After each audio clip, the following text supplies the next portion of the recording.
Hello, Guardians. Welcome back to Tower Casuals, the Destiny podcast. I'm one of your hosts, Corey Derry, and alongside me, as always, is the Vampire Hunter, Josh Finney. Oh my God. God, we say this every single week, but it truly, it has been a whole last week. Yeah, you're telling me, man. It's been a weird one. It's been a rough one. It's been a strange one. But, we're still doing the thing. Yeah, we are in fact still doing the thing. I'm tired. Yeah. I'm tired. It has been it's been one of those months, I feel. Yeah. And it's about to get a lot busier for us. I mean, in a fun way, but we're about to enter Q4 now, and man, there's a new Destiny season. I'm still calling them seasons. Fuck calling them episodes. The seasons. There's a new season on the horizon. In 12 days. New dungeon in about 14 days. It's it's a time right now, and hoping, fingers crossed, that it sticks the landing. I'm liking what we're hearing. We got some interesting previews this week. We got a preview event coming up. Yeah. Preview stream, in fact, on the 1st, which I believe is next Tuesday. Yep. So that's going to be really exciting. There's a lot of peeks at what they're going to be doing with Revenant there. That ought to be a lot of fun to watch. Big fan of them doing these, by the way. Yeah. I think you kind of have to do these. With how the episodes are set up and staggered, and I think that it's good to let everybody hear from the team, and it's gonna be the first time that they talk on camera about Frontiers, so I'm a little curious to see what they're gonna bring to the table for that discussion too. But yeah, man, this week it's been a lot of fun. Unfortunately, something dropped right after we were done recording on Monday night. Right. Like a day later, Metaphor got a demo, played it yesterday. Tiger Jesus was talking about it in chat a little bit. That was a blast. Yeah. Opening 4 hours of the game or so, you get to go through two small dungeons, I would say, and one, like the first main dungeon you get to. You recruit a couple party members. You learn how the archetype system is going to work. Very, very cool. Very cool game.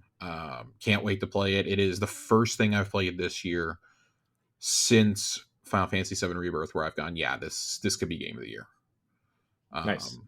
So, and that's high praise. This is from the creative team that was behind Persona 3, 4, and 5. The person who directed the Royale expansion is actually handling Persona 6.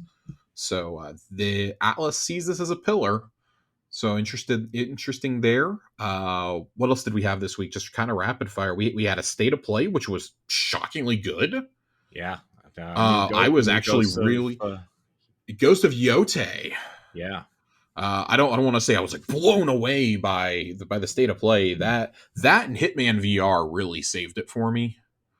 But man, to what awesome announcements! Ghost of Yote coming out next year. You mean Horizon Zero Dawn Remastered didn't do it for you, Josh? So you want to hear about some fuckery? They doubled the complete edition is $20 on PSN, and then they announced the remaster and they bumped the price up by $20. I know they did. And because it's only a $10 upgrade if you own it already. Right, but I'm saying anybody now who wants to buy that is paying $50 no matter what. Yeah. You're paying $50 no matter what. That is... Oh, that's a... I have a lot of problems with a game that has already sold like 17 million copies, roughly. I know the last official number we got was like 15, but I'm adjusting for it's been a few years since we last heard. Yeah. That franchise altogether has sold like 30 million copies, and you really needed to go bump the price up across the board. That is not a great look. It's not a great look. That's one of the most batshit things I've ever seen. They did not do this for The Last of Us Part 2. And they did not do this for Ghost of Tsushima. So and a few others. So I'm a little interested to hear if they respond to this. I know IGN and Tom Henderson over at Insider Gaming were both reporting on that earlier today. That's just fucking wild to me. That will never ceases to amaze me, because if it was well, let's say if it was a certain green and black box, we'd never hear the end of it. Mm. Um, yeah, the Ouya. I know what you're talking about, Josh. yes, absolutely. Actually, I was going for the N gauge, I think. Oh. But no, we had that. We had a little Xbox presentation this morning that happened at about 5 a.m. And Xbox leaked part of it on their dashboard. Xbox. The night Oh before. man, Xbox and Sony are always leaking shit through their dashboards. I love it. Oh my gosh. Nice little show. Nothing. Again, like nothing life altering, but really cool to see the Final Fantasy Pixel remasters finally coming over. Right.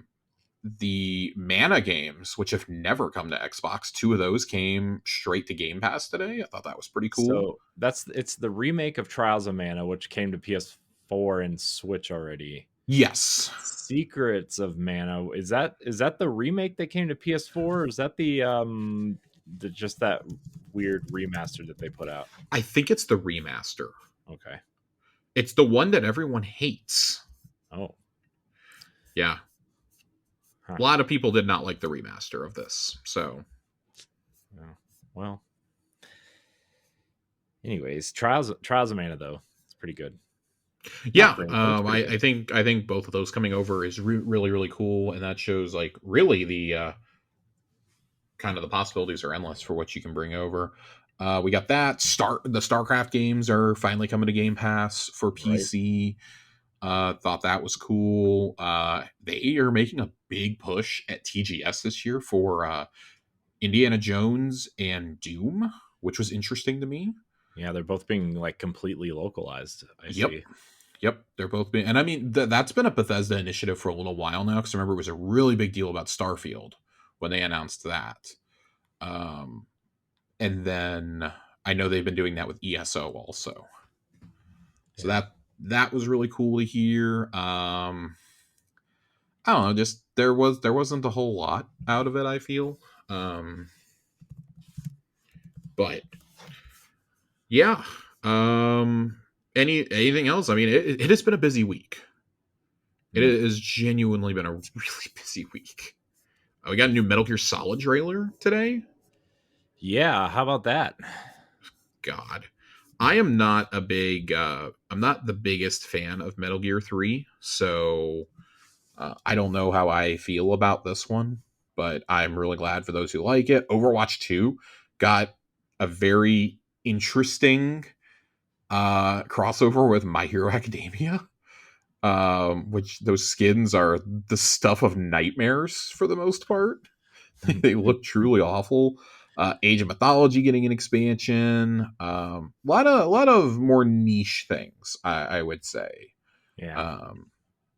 There were a good amount of Japanese games. Wheel of Katamari coming to Game Pass. Threads of Time was shown. Yeah, so a little bit of something for everybody. Fallout 76 getting pets. Yeah, I saw that. Something that really shocked me, Suikoden was there. Yeah. The Suikoden remasters, that would not have been on my bingo card if you would have told me, hey, this is going to show up at either the State of Play or the Xbox TGS showcase this week. My money 110% would have been on the PlayStation State of Play. Yeah. I mean, we talked about this on Xbox Casuals though. Like Xbox needs to start making these moves, especially if they're going to start like if they're going to have that handheld. Like that's gonna, if they can make it in Japan, that's going to be the thing that does it, right? And they so had getting these games over early. Well, I like that they had Dragon Quest 3 HD 2D there. Mm-hmm. That was cool. And of course, there's been ongoing rumors about Final Fantasy 16 coming over at some point in 2025. Just really cool to see Japanese companies wanting to come to all three. So we love seeing that. But man, I was a little shocked that one of the larger Final Fantasy games wasn't coming over. Like 16 was kind of I was a little. I think we both expected 16 to get announced. Yeah. Um, Especially because it just came to PC like a week ago. But Yeah. I said this on Monday's Xbox Casuals that I feel like if that had been imminent, that we would have just gotten it on the same day. Hmm. I think, okay, we'll do a little bit of a drip feed here, of these games. The coolest thing I saw all week, though, funny enough, was yesterday with the MetaQuest 3 triangle strategy coming to that. That looks fucking awesome. I did see that. That looks so cool. I'm about to lose my friend Ray for forever. Them bringing that to VR is just, oh my god, like that's like his dream. So Yeah. if you can bring that to the Quest, then I definitely feel like that is in the cards. I don't know if it's come to PlayStation off the top of my head. I don't think it has. It hasn't. It's only on Switch right now. Then I would say, man, if we're bringing that to VR, that PlayStation and Xbox are probably going to get that bad boy sometime next year. Yeah. Which I think is really cool. So more ways to play fun games like that. Like that's the kind of shit I want to see in VR. That's something that's like truly, I feel like a unique experience. Something Hmm. like that, or like Hitman. Like Hitman should just be a given. That looks so cool. I'm so much more excited for that than another like half-hour Batman VR game, honestly. Yeah. So, Alan What's Wake the Bat? 2 What's the getting another Batman game DLC. called? Arkham Shadow Which or one? something? The Yeah, Batman game? Yeah, it's Arkham Shadow. They're doing a Metro VR game. Like I actually saw 3 VR games this week that I was like, damn, I want to play these, and I really hope they all come to the Quest, which is far and away the most affordable VR headset. You don't need a PC, you don't need a console. You slap the thing on and go. Yeah. And I feel like they're doing VR the best right now. I really hate supporting fucking Facebook, but I really think that the Quest is probably the best VR headset out there right now, especially for the price point. Oh If you're yeah. just wanting to dip your toes into the water, it's awesome. Yeah. It's awesome. So, as long as they get the support for things like Hitman, that would be really cool. I still want to see who is going to get the rights to Half-Life one of these days because it's on. I think it's only on the Vibe right now. Is It's only that on whatever Valve supports. yeah? Which I think is the HTC one. Yeah. So I've kind of wondered because we all thought, oh, Half-Life Alex will be announced as a PSVR 2 launch title, and then nothing.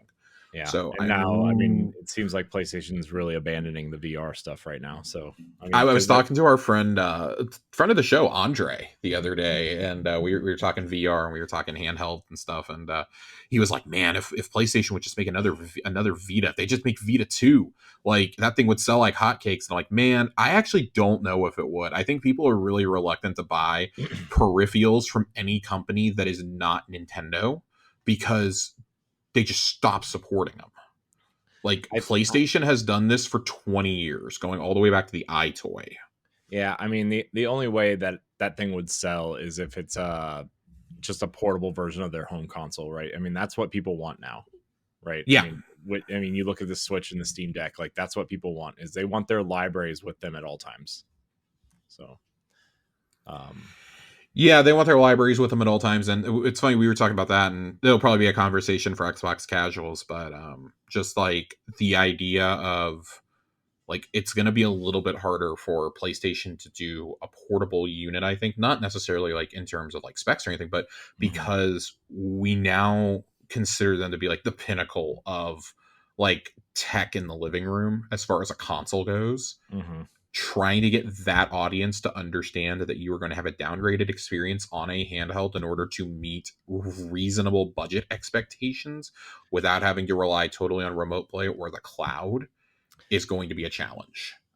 Yeah, I guess, but you don't think people just understand that natural No, already that the handheld no. experience is going to be a downgrade?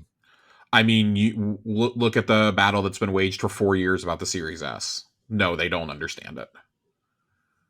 They don't understand that you are actually buying an inferior product. Like, you are buying something that is the trade-off that you get. Like, I see people just baffled all the time, like, well, Nintendo can make good games for the Switch. Why can't anybody else optimize their shit? Like, because you're Jesus What's going on Christ. over there? She's Somebody breaking into making a your cheese. apartment? No, Chelsea's making a cheesecake out in the living room, and she's things over.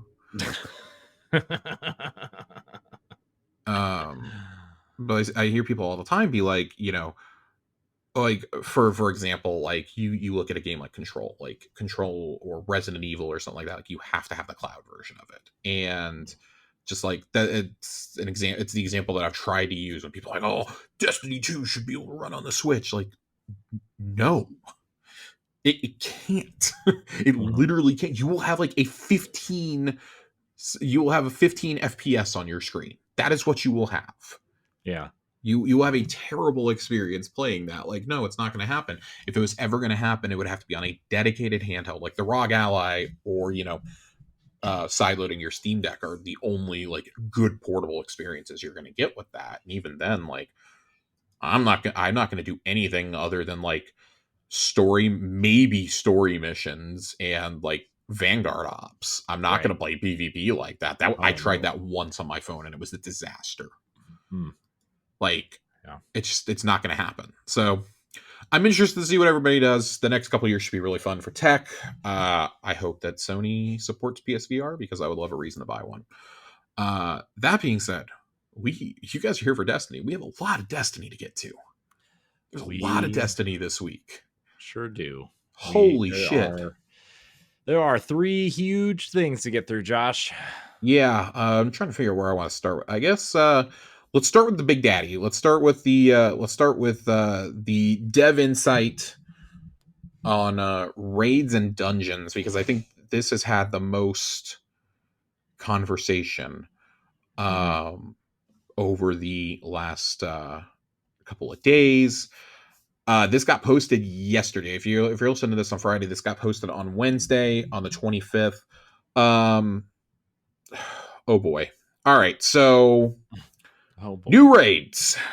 Raids are cornerstone of Destiny. They bring fire teams together to tackle overwhelming odds, blah, blah, blah. We already know that. We're still kicking off every year with a new raid, starting with a new raid in Codename Apollo that will stack up against the rich and varied history of experiences in this space. Raids will continue to offer a complete pool of exclusive weapons, armor, and exotics, and these can be obtained at higher tiers by taking on additional challenge. Facing the tall task of following up Salvation's Edge, we are exploring some unique twists on the raid format. This is one area where we will not be giving very much information about in the future, as we don't want to risk spoiling the day one experience for the raid race. So to start with, what the change is, I guess. Let's read. I actually want to read about. I want to read about all the new stuff, and then we'll talk about this, and we'll come back to a few things. Dungeons. If we're going to talk about new raids, we got to talk about new dungeons. Codename Behemoth, the second expansion of the year, will include a brand new dungeon. Also, because the dungeon will be launching as part of our Behemoth expansion, there will no longer be a separate dungeon key. We won! We won! We won! Did it. Good job, everybody. Additionally, the reward offering for new dungeons will be expanded to include full weapon and armor sets on par with raids. We won! We won! New raid event! Into the Light introduced a raid boss rush event called Pantheon that put Fireteam capability to the test. This event showed us that the community is hungry for new experiences that break out of the mold of our traditional raids and dungeons. So the fourth major update of the year, we're planning for another event that introduces novelty and allows our team to experiment with legacy raid and dungeon offerings to create surprising aspirational challenges. We're very early in the design stages of this event, so more details as we develop them. Okay, so is this why Wrath of the Machine was trending the other day? Okay, so that's what I want to get to, because if you're reading along, there are going to be 2 endgame activities a year. A raid in the summer, which I think is a great time to launch your raid, for the record, and a dungeon that's going to launch, I guess, at the beginning of the second expansion of the year, like in January, February, whenever they decide to launch it. I would be lying if I said that I wasn't a little bit disappointed. Mm. And I want to state my case for why I'm disappointed, because it's not like, oh my god, I'm so bummed out, I'm so furious on this.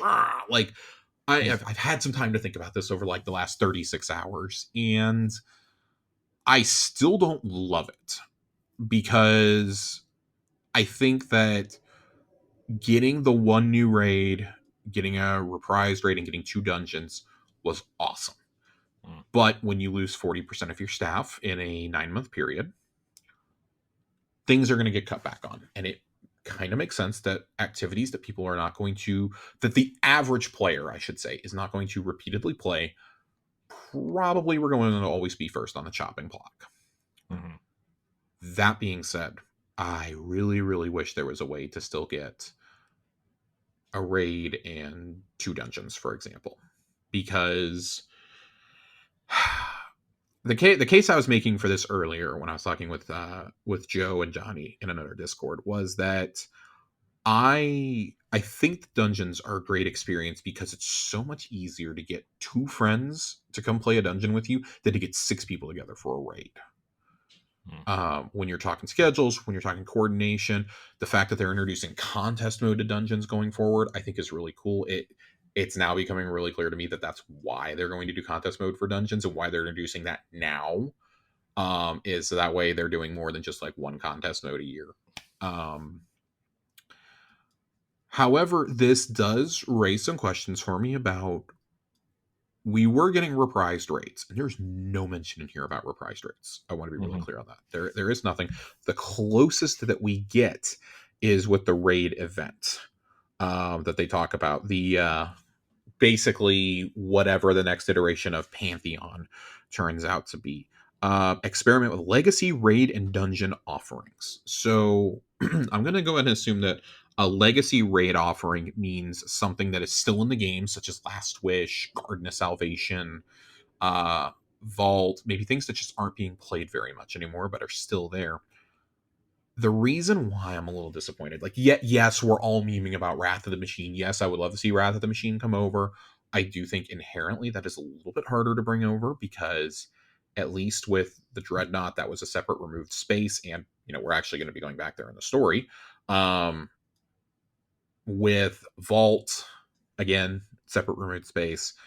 I think with Wrath of the Machine, it's because it's a totally different type of fallen enemy. It's a little bit different to try and bring that back, right? So as much as I want Wrath, I can forgive Wrath not coming back. And I would be able to forgive it easier if we hadn't been teased about it, because they were saying, well, if we bring back a raid in the future where we've already brought that exotic into the game, then there will be a new exotic, and that's pretty much the only raid it ever applied to, if we're being totally honest, with the exception of Courtesan. Courtesan had no land beyond attached to it, or you can at least get it to drop in there. Don't take that as gospel, but that's the only place you could get it. But it didn't really have a gun attached to it, so like, okay, fine. I think when I get disappointed about this, it's more of, this is kind of dashing the hopes that things like Leviathan or Scourge or Crown are going to come back. And yes, I get it. There was a story reason for that content to disappear. The fucking Leviathan is still in the skybox of the moon. The thing's just chilling there. It's just hanging out. You're going to tell me we didn't pilot that bad boy into the Traveler? Like, I'm just saying. Then again, the Leviathan is probably like way bigger than the Traveler. But yeah, I take issue with it, because those are 3 raids and 2 layers that just presumably are never coming back now. And that's really frustrating to think about. And I understand the explanation that we were given about things like Crota and Kingsfall and Vault was, well, for us to bring over a D1 raid, we basically have to completely build it from the ground up again. Which, listen, I totally get it. Like, when it comes to Wrath of the Machine, if that's with the team you have, if that's why we're not going to get Wrath, I'm totally okay with it. But I think that there has been an expectation set, because we've gotten the other 3 raids, that, and I am a huge part of this. I am a huge part of. I was expecting this, and I'm fine with not. I'm fine with not getting it if that's going to be the reason. But now that content is effectively dead. Like, it is really hard to get a group together in D1 to go raid.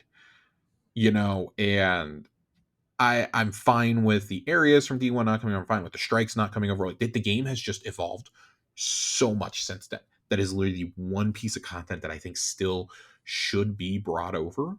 And I think, I don't want to speculate, but I'm going to a little bit. I think that had you not seen the massive cuts this summer, you would have gotten it at some point. That being said, you have 5 D2 raids, well, 3 raids and 2 layers that should be brought back at some point. And it's really frustrating for me to think that, man, this content just is kind of gone forever. It's been out of the game longer than it was ever in the game at this point. Mm-hmm. That's not a great feeling. I'm not a fan of taking content out that people paid for. Seasonal content, I get it. Okay, I get it. We don't need 15 arena-based modes. Nobody's going to go run deep dives 2 years later, things like that. I get that. The seasons kind of live on in their exotic missions and, in dungeons and things like that. We talked about that. Mm-hmm. With raids, it's like that's pinnacle content. I don't think pinnacle content like raids and dungeons should ever be removed, especially ones that you had us pay for. Mm-hmm. I think anything, especially post Beyond Light, basically can never be taken out now because you charged separately for those dungeon keys, and by all indications, you are going to continue selling said dungeon keys. Because I think now to take those away now, it just kind of makes you look like an asshole if people have already been paying for them. So you're in this interesting catch-22 scenario. One of each, yeah, and fine. It is what it is. Ronnie made a point in the Discord earlier, which is something that I have seen an awful lot of content creators saying online. If you thought we were going to get more than 1 raid a year, you're unrealistic. Again, I think if you expected more than 1 new raid a year, you were being unrealistic. That went out the door years and years ago. Yeah. But that was part of the reason why they pivoted to giving us the reprised raids. So I'm not even advocating like, oh, you have to bring over Wrath. I'm saying like, give me back the Leviathan. Give me back Crown, Give me back Scourge. Give me something. Like, I don't think there's any reason, especially in a Fallen themed season, I don't see any reason why you can't bring Scourge back. Getting new Pantheon-esque events is awesome. Totally agree. Love that. New dungeons now have raid tier loot. Very good. Yep, totally agree. If we had more than 1 raid a year, we would have 2 Root of Nightmares style raids, more than likely. I don't disagree with you. But I don't think that Root of Nightmares was Root of Nightmares because they were like strapped for time, for instance. Like that raid, yes, it's very easy. Yes, we've all memed it to death. That raid is still really well designed, though. I still I stand by that. That raid is still really, really well designed. I'm totally fine with that raid. It's just I think it came out at a really bad time, and the people who play these raids repeatedly clearly want more of a challenge, which is great. But I think that everybody needs to go ahead and lower their expectations big time, because if you think that we're going to get a Salvation's Edge raid every single year, I don't know what to tell you. Yeah. I just don't think it's going to happen. I'm going to be completely and totally honest with everyone. I think it's more than likely that the raid and dungeon team are the same team now. Instead of having raid team and a dungeon team, I think they basically what's left of those teams is probably mixed together at this stage, which would explain why dungeons are going to be treated more like raids now. On the surface, I don't have a problem with what they're doing. I do worry if 1 raid and 1 dungeon a year is enough to sustain that hardcore audience, because we've seen that even the raid, Salvation's Edge, I feel like people stopped doing that within a month or 2. I know people who got so frustrated with that raid, they just never went back to it. Just they literally put the game down for a month or 2 because they were so frustrated with that raid. So And like dungeons never really seem to hold people's attention, especially with, we're going to talk about some of the changes they're making to the dungeon. If you complete the dungeon within the first 48 hours on contest, it has to be on contest mode, you are guaranteed icebreaker. For a lot of people, once you get that, they don't care about going back, and you're not going to have a full loot pool right now. You have a couple weapons, you're going to have a set of armor, and that's going to be it. You don't have the full loot pool like you're going to have in the Behemoth dungeon. So I can see people just getting icebreaker and dipping and saying, I don't really care unless you're title chasing. Mm-hmm. That's a bummer. Like, I understand you got to do something to get people interested, to get the casual audience interested in wanting to go and play it on contest. I do think that the change of, hey, we're going to do it on contest, but as soon as the first 3 teams have cleared, your contest clearers, as soon as they have cleared, you're going to have the option to go in on regular. That is just an awesome change. I love that. I would like to see that for raids going forward. And I do have a feeling that's gonna happen. Like, oh yeah, hey, as soon as World's First happens, we're gonna drop you a we're gonna drop normal in there or something. Like, great, would be a cool idea. So that way you're not losing an entire weekend. And I think like for a dungeon especially, that's a good idea because again, easier to get 3 people together than get 6 people together. So we are having a few more changes to raids, which I wanted to talk about that I like. Raid feats. Current iteration of master raids and challenges have followed a similar format for a few years now, so it's time to change the formula. Starting with Apollo, new raids will support raid-specific form of challenge customization, where players can select modifiers called feats, which will expose and enforce rules such as time trials, contest-level combatants, or other mode modifiers unique to the raid. The more feats active during the run, the better chance to earn higher-tiered rewards. And in the first major update following Apollo, the raid will receive a challenge update, adding new rewards, mechanics, feats, and potentially even new encounters. This update will kick off with a raid race event and be a venue for experienced raiders to further challenge their skills.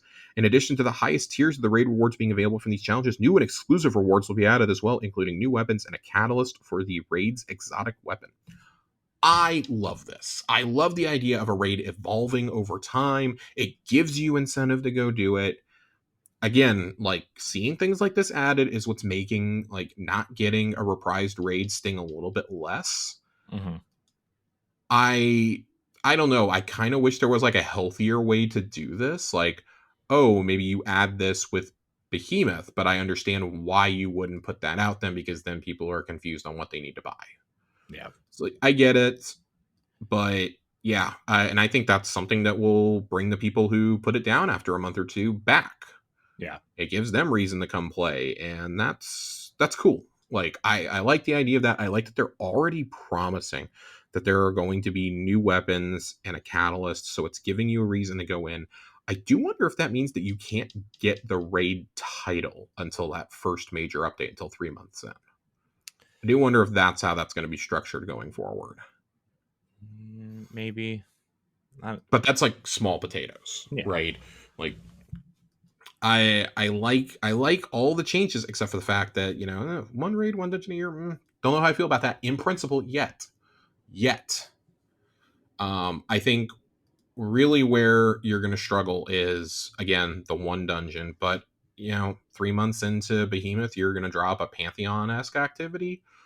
Okay, that that'll get the hardcore base playing again, and that's the thing. Like, even if you're only seeing those numbers spike every couple months, you're still gonna have people come back. You're still gonna get your users. You're still gonna sell those expansions and those seasons and things like that. You're still gonna sell stuff. So, like, there's trade-offs to everything. Yeah. So, I don't know. Any other thoughts on this? I don't think we have any more questions on this. No, I think a lot of the changes are good. I think a lot of these things they're adding are good on paper. So we'll see. I'm excited to see what the new event is, and is it Pantheon? Is it different? Is it I'm excited to see this new dungeon and kind of see how things may or may not have changed in terms of design with all the things that have happened within the last year. And I don't know, I'm intrigued, as they say. Yeah, I don't know. Like, I really hope the next one that they introduce is because they say it's going to pull from raids and dungeons. I'd like to see it pull from dungeons first. I think Mm-hmm. that way, the next time you do Pantheon, you've got Salvations, you've got the Apollo dungeon, and then whatever comes after Behemoth to pull from. Mm-hmm. So, whereas you've never done something like this with dungeons, you can pull those right away. Mm-hmm. So that's what I would like to see. All right. Moving on, combatant modifiers and more. Um, all right.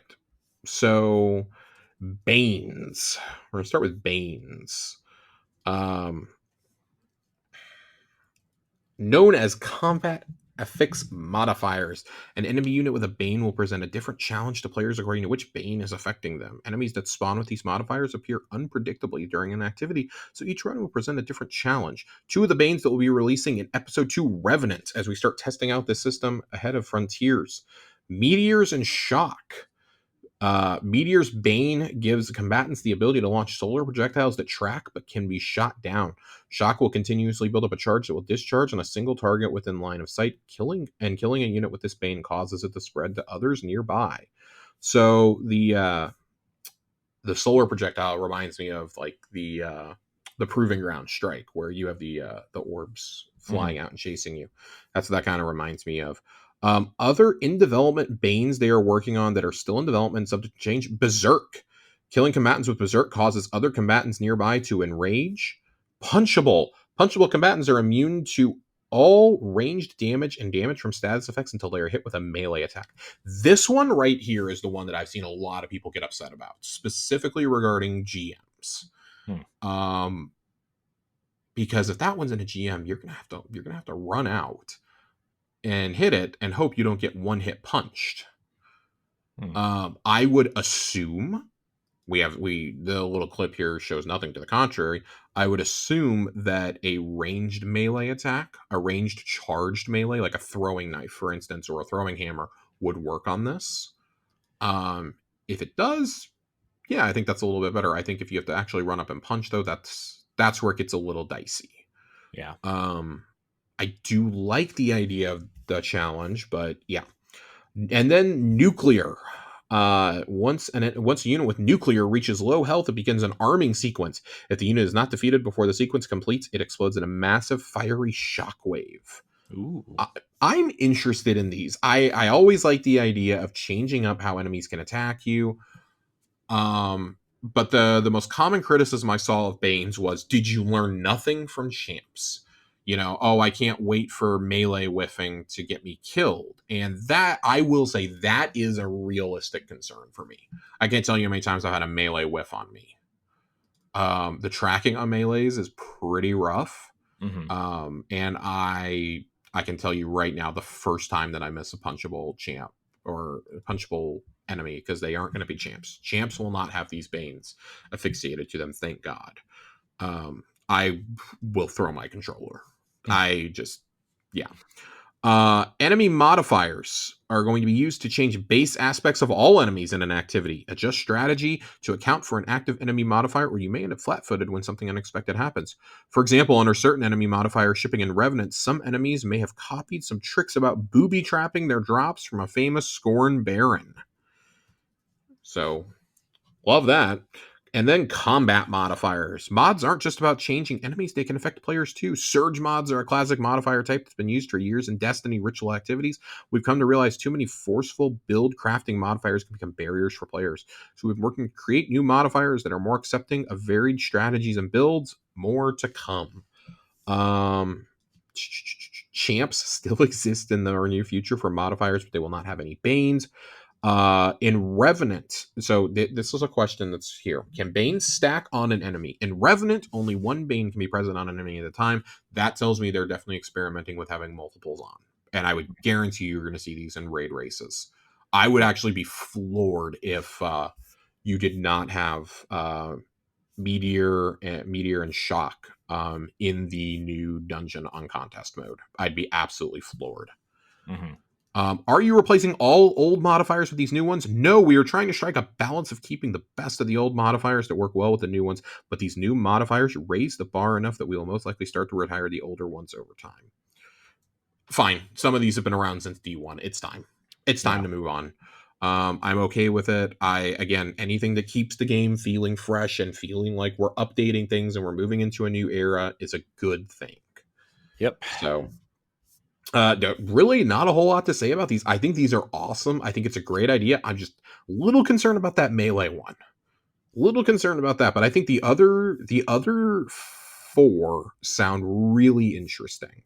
Yeah. So, and I think there's always room to expand on these. I wouldn't be shocked if we started seeing new Banes be introduced in things like exotic missions or in raids and dungeons before coming to the base game, like we've seen Yeah. in the past with raid mechanics becoming campaign mechanics, or Yeah. patrol mechanics even. So, a little interested on that. Yeah, I think the Banes again on paper sound interesting and cool. I feel like this is going to be something Mm-hmm. they're going to be tweaking over the next however long to make sure they get them right before, the next big wave of huge pieces of content start coming out. Well, speaking of huge pieces of content, we've got two more really big things to talk about. The first is the brand new dungeon dropping on October 11th with contest mode, Vesper's Host. What a cool name, by the way. First of all, bitchin' name. Also, what the fuck are we looking at in this key art? It looks awesome. Yeah. It's very like Tangled Shore and like Vexified. Yeah, it's super cool looking. I'm kind of wondering if this is like a super weapon that like Clovis created and it got taken over by the Vex, because the calligraphy used here really makes me think that it's Vex themed. Yeah. So I really like that. Vesper's Host, a new raid dungeon coming with Revenant, will be released on Friday, October 11th. It'll be the first dungeon to have contest mode. We're also excited to announce the dungeon race. So the first 3 fire teams to finish the dungeon will be crowned winners and rewarded. For those brave guardians looking to take on the challenge, here's what you can expect. Contest mode will be up for 48 hours. Normal mode will be made available as soon as the first 3 teams clear the dungeon. You'll need to be at 1985 power to be at the cap throughout all the encounters, so that should be very easily, everybody should be at level to try this. Yeah. Assemble a fire team of 3 players and start the Vesper's Host dungeon in contest mode from the planet system map. All fire team members must own the Final Shape dungeon key and acquire the quest Rogue Network from Spider in the Last City seasonal hub. Interesting. We going back to the Elixir Quarter. Completion criteria. Of course, it's just like it always has been. Must loot the final chest or your finish may not be recorded. And one member of the fire team at least must have completed and received loot for every encounter. It must be the first time completing the activity for all members of the fire team. Contest mode applies very specific rules to raids and now dungeons. Enemies are more aggressive. Encounters feature resurrection tokens, and some encounters will have an enrage mechanic that limits the number of phases or the time players have left to complete it. Also, character power does not provide an advantage above the recommended level. Those of you that triumph over this challenge during the first 48 hours after the dungeon launches will earn bragging rights, a special emblem, and the dungeon exotic weapon. Yes, it is a guaranteed reward during contest mode. For those who aren't interested in contest, you won't have to wait 48 hours to take your shot at the dungeon. Normal mode will be enabled as soon as the first 3 fire teams have completed the dungeon. I love it. I love it. This is great. This is fantastic. Yep. Making it exactly like a raid race. I am a huge, huge fan of this. It's up for 48 hours. I look forward to trying it that night. I believe myself, Joasis, and A1 Johnny are going to be jumping in and running it together. Very, very, very, very, very excited for this. I love the idea of DPS checks in contest mode on a dungeon. I'm very excited for that. We've never had enrage mechanics in a dungeon before. So, really looking forward to that. Yeah. Seems cool. I think this is going to be just an awful lot. I think it's going to be an awful lot of fun. So, looking forward to that. The dungeon race will be streamed on Twitch Rivals. There are 2 special emblems that you can get through there. And then, God, I can't wait for this. Like, Vesper's Host. I cannot wait for this. This looks such a cool name. This is such a fucking cool name. The key art is awesome. I think it's the first time we've ever gotten key art for a Destiny dungeon release, unless I'm mistaken. So I think this is cool. Again, my personal thought is that this is some kind of golden age satellite, and it looks like, judging by the cables and stuff, it looks like it is somewhere in the Tangled Shore. Yeah. I'm sure the And if Fallen are involved somehow. and if you get a quest from Spider, right? I mean, Yeah.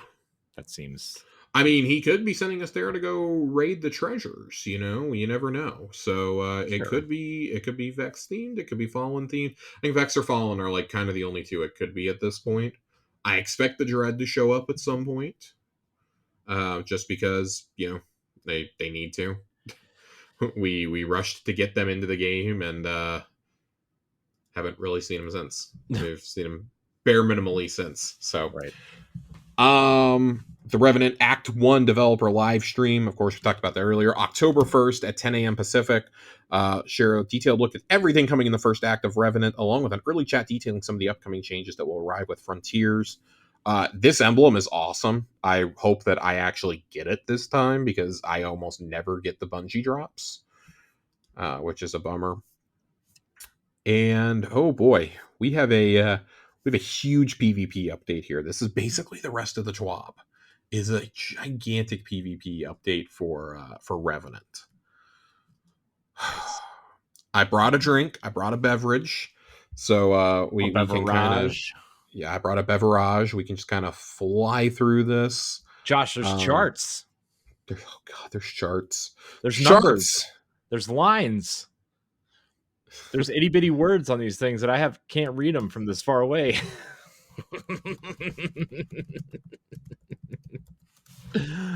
Oh god, I love these things. I really love these things too. I was trying to remind myself what, because the first thing they lead off with is Solitude. And I had to remind myself because we haven't seen this map in years, but it's Yeah. back. Yeah, I totally forgot about this map. I'm a little ashamed. I had to Google it to figure out which Mars map is it that they were bringing back. But I do really, really like Solitude. Big fan of this one. I do like what they say right away. Some small changes to geometry and spawn locations. Nice. To improve map flow, and it has been set up to immediately drop into comp and 6v6. We're going to hold off on adding it to trials while we verify the competitive integrity of the map in the live game. Good. A brand new map, I don't think, should ever be added to trials in the season that it is there. You need to make sure the spawning actually works on that map, the competitive play flows well. That's a no-brainer decision. Updated UI decisions. During combat, class items will return displaying in place of Guardian rank on enemies. Thank God. Thank God. I want to be able to see who I'm fighting. We've also added assisted by callouts to the death screen that will tell you when the person who defeated you was assisted by another Guardian or Guardians. And the Tombstone ally will show the tool of their destruction in case you missed it in the kill feed. That is a big one for me. I really like that. Yeah. So that way, like, if you know that somebody's, the example they use here is a hand cannon, if someone's a crack shot, there you go. You know what killed them, and there's no more getting surprised by a Jotun around the corner.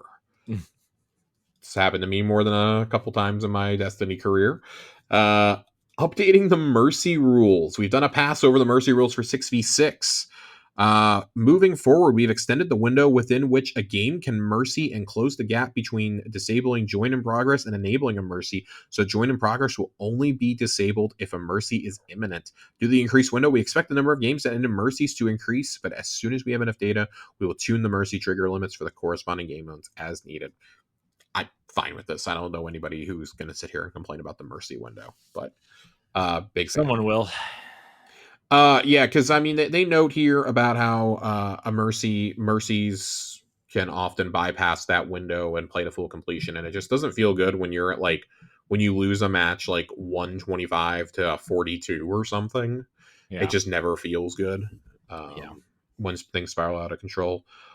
Comp. We have two changes coming to the comp playlist in Revenant. We've reduced the variability of points granted based on the skill delta between the two teams. And we have changed the way placement matches work to make it more accurately track towards your expected rank.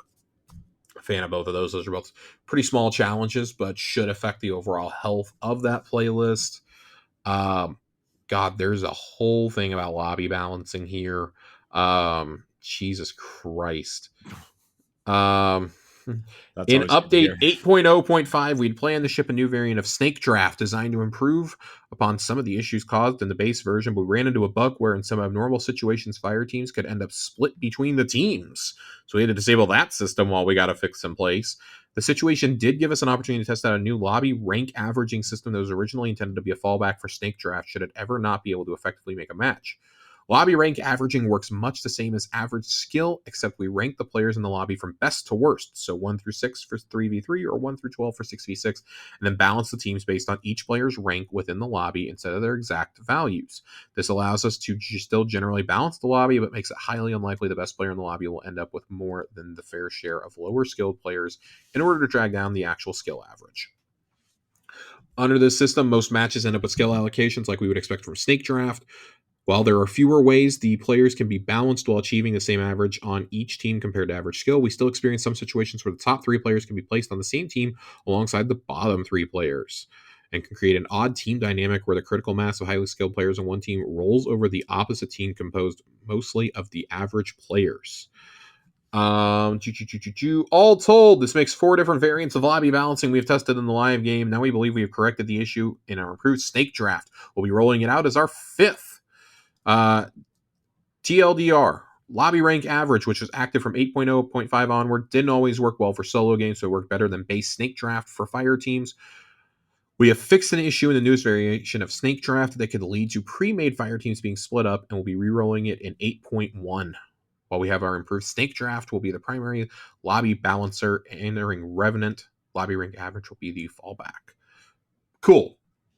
That's a whole lot of technical jargon for they're trying to fix matchmaking once again. Great. There's a lot for sandbox here, but I think the funniest one is we're going to be placing a cap on the amount of crouch inputs you can enter per second to equalize hold to crouch with toggle crouch in terms of its behavior.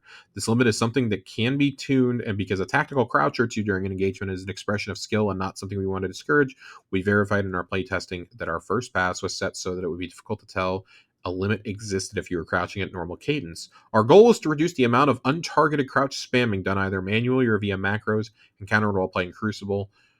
So basically, you can't teabag at lightning speed anymore. What? Yeah. How dare you? How dare you? I only do it to A1 Johnny. So I don't understand why we're doing this. It's ridiculous. My tea bags need to be dipped at a quite the record pace, Josh. Jesus Christ. I need the flavor. Oh. So, okay. So, nerfs and buffs that are coming. There's some here. Adaptive hand cannons. The base damage is going to go from 44.7 to 44.5. And crit hit damage is going to go down by 0.2 points from 80.3 to 80.1, and slightly reduces 3 tap range once damage fall off has begun. Adaptive auto rifles are getting a nerf of 0.2 points, and high impact pulse rifles crit hit damage is going to go down from 40.1 to 39.6, and that is because those subfamilies specifically are grouped at the very, very top of the high skill gap players.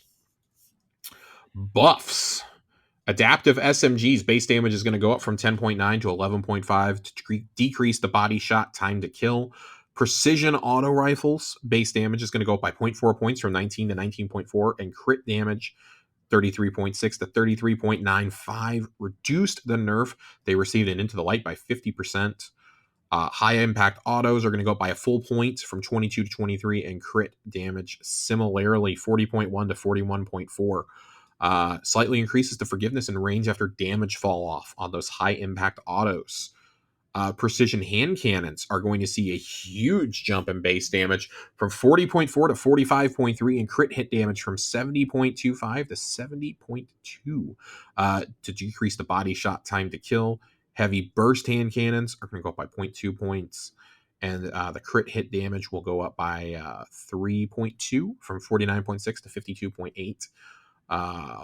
Heavy burst pulse, the crit hit damage is going to go up just slightly by about 0.6, and the RPM is going to be increased to 320. And decrease the optimal time to kill a little bit. And then your aggressive scouts are going to go up by 0.7 from 91.1 to 91.8 to allow better interaction with damage boosts. That's a lot there, but not as bad as some of the ones that we've gotten before. Special and heavy weapons, they're still working on the ammo meter system. Jeez. We don't have much to share on special weapons at this point in Revenant. We're going to begin walking back some of the flinch increase that sniper rifles receive to try and find a good balance between taking damage, knocking them off their shots, and the movement of the camera itself feeling too jarring to use. Trace rifles are also getting a slight buff. Base PvP ammo increased from 25 to 29, and sniper rifles reduced camera roll flinch against players by 10%. I love this. The Crucible heavy weapon meta is dominated by a single weapon with a single roll. Hammerhead, adaptive machine gun with 4 times the charm and killing tally. And this fucking chart is hilarious to look at. It is so far an outlier. Like 31% of players are using this. Yeah. That is absolutely fucking wild. I know. Absolutely fucking wild to me when you look at this. I'm trying to think of like anything. I mean, the next closest is Adept Cataphract at like 9%. Yeah. To get a non-adept weapon, you have to go back to Commemoration at 6%. I find that just incredibly, incredibly funny. The amount of times I've been killed by Crux Termination and fucking Edge Transit, you would think that they should be higher up on this list, but no, they're not. Which is funny. Microsm is on the list before those, I think, which makes it even funnier. While the numerical dominance of this one weapon is concerning, it's difficult to tune it down without nerfing the perks themselves or the adaptive machine gun subfamily, despite none of the other members overpowering by anywhere near the same margin. Instead, we're going to be looking at slightly reducing the prevalence of heavy ammo in 6v6 overall, while buffing other underperforming heavy weapon types slightly to better compete. The first pass in Revenant will be reducing the total number of heavy ammo spawns in Control from 5 to 4, and in a future release we'll also look at how heavy ammo works in modes like Iron Man or Fortress. If this is not effective in spreading out the usage, we can revisit the amount of ammo certain machine guns earn from heavy crates. High impact machine guns increased crit hit damage by 4%. Heavy ammo grenade launchers direct impact damage has been increased by 7% to 26%, depending on the blast radius stat, to make accurate fire more effective against guardians with overshields or damage resistance. And then rapid fires increase damage and detonation by a further 7%. We're also investigating heavy ammo linear fusion rifles for a future release, looking to branch them off from their special ammo brethren by reducing their flinch taken from players. I think that's just so fucking funny that Hammerhead is that far out ahead. That will never stop being funny. It's at fucking 31%. Nothing else is even in double digits. It's so far. This is so ridiculous. It's funny in the absolute most maddening way, I'm sure, for just imagine what this chart would look like if Hammerhead wasn't even there. Like how yeah. Everything is so scrunched together. It would be more prevalent. Like it would be better. We knew this was the risk with Hammerhead, right? Like we all knew this was going to happen. We all remember how it terrorized in Gambit and in PvP before, and we're like, oh great, Hammerhead's back. 6 months later, oh great, Hammerhead's the most dominant fucking heavy weapon in the history of the Crucible. Great. There's a big section on trials. All right, so this has been a hot topic today. We definitely have a question about this from Ronnie, which I will get to when we get to that section. Trials changes for Revenant. During the next episode, we're currently planning on running trials with the following maps, including Dissonance, Cirrus Plaza, Eventide Labs. If you're keeping track at home, those are the 3 brand new maps we got with the map pack. Jav 4, Burnout, Endless Vale, Altar Flame, Wormhaven, Rusted Lands, Midtown. Let them know if you like those maps for trials. I tell you right now, Jav 4 is trials the map. I fucking love that map for Trials. In terms of rewards, we want to add new and exciting rewards, improve the ones that currently exist in the loot pool, and strike a better balance in terms of what rewards can be earned each week. For Revenant, we are introducing a newly buffed, strong statted, heavy burst hand cannon to the loot pool. Yesterday's question, alongside a revision of the rocket launcher, tomorrow's answer. So yesterday's question will be an arc heavy burst hand cannon. Column 3 will have air trigger, fourth time's the charm, dragonfly, rapid hit, to the pain, redacted, and redacted. Mm. Then column 4 will have desperate measures, head seeker, eye of the storm, moving target, volt shot, vorpal weapon, zen moment. The origin traits will be trial and crucible. And then tomorrow's answer, which is a void high impact rocket launcher, air trigger. God, I fucking hate air trigger. Danger zone, envious assassin, impulse amplifier, tracking module, redacted, and then column 4, bait and switch, bipod, chain reaction, cluster bomb, explosive light, frenzy, vorpal. With the origin traits, Trials, Crucible, and Cassoid. Cassoid is, of course, the one that Rasarago 4 uses, that the Summoner uses. It is Ye Old Telesto Foundry. So I'm very interested to see how that is on a rocket launcher. I really want to know what these redacted perks are, because, man, column 4 on that Void rocket, bait and switch, bipod, chain reaction, explosive light, all 4 of those are fucking awesome perks for a rocket launcher. The arc heavy burst hand cannon, I'm already looking at fourth times. I'm looking at dragonfly. I'm looking at rapid hit. I'm looking at head seeker, moving target, and volt shot also. This could be, I mean, God, the high impact, it has envious assassin and impulse as well as tracking. Yeah. On that first column, like, these could be 2 really good weapons. Those are really good perk pools right out of the park. Yeah. So I like those. I want to see what the redacted ones are, but I'm a big fan. Trials awards subfamilies, including the Heavy Burst, Pulse, and the Aggressive Scout. We already read those off. Those have been increased as well. So that is, we have the Heavy Burst that's in there, and then we have the we have another Trials Scout. It's not the Scholar, I don't think. It's the Prophet. That's something I'm thinking of, the Prophet, and I want to say Aisha's Curse is the Heavy Pulse. So you've got those. All right. So here comes part of it. We've also updated the post-game standard non-adept weapon reward. The weekly weapon now has a focused 50% drop rate compared to the others, instead of being the only weapon that can drop. This way, even if the weekly weapon is not something you are interested in, you still have a good chance to earn the other Trials weapon rewards. I like that. Big fan. To take a big swing at things, we're also going to be running a very special variant of Crucible Labs class-based Trials Labs. No more than one of each class per team, so every team must comprise of a Titan, Hunter, and Warlock with no duplicates. We currently have this scheduled to run twice during the season. We are very interested to hear your feedback on how it plays. Matchmaking will be active, so you can play in a solo or in a duo, and the matchmaking will find players who do not match your class to fill out your team. I like the idea of that. I think that'll cut down on the number of hunters, especially. Prismatic Hunter is continuing to be a massive problem in PvP, specifically in the 3v3 playlists. I'm very interested to see how this plays out, because I think, again, on paper, this should be a good change, but I know that a lot of PvP mains are not going to be like being told how they have to play the game. Right. Which, I get it. This is endgame. You shouldn't be forced into playing a specific way if you don't want to. A lot of folks play as hunters in endgame PvP. So, interested to see how that goes.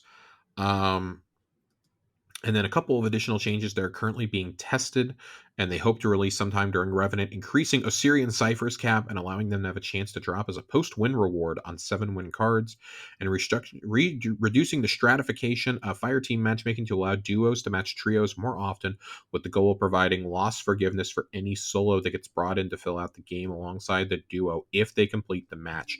I like that. I do like that, because I think that solos, like me, I can't tell you the amount of times I've been matched up with a duo against a trio.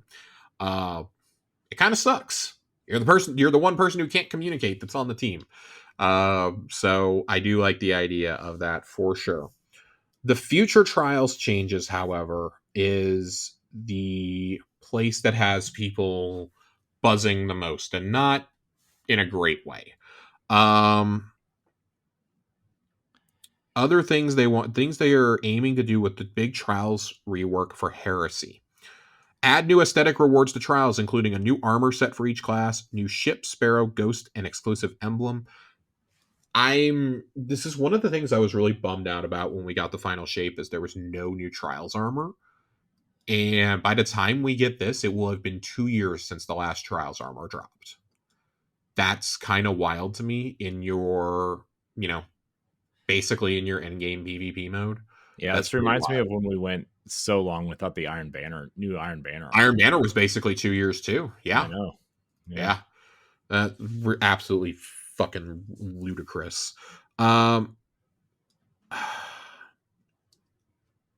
Make the challenger pool less of an all or nothing experience that prioritizes flawless or bust gameplay. Lean on what we've started with the flawed card rewards to reward win streaks, making it feel like it's not a waste of time to play, even if you fall at the gates.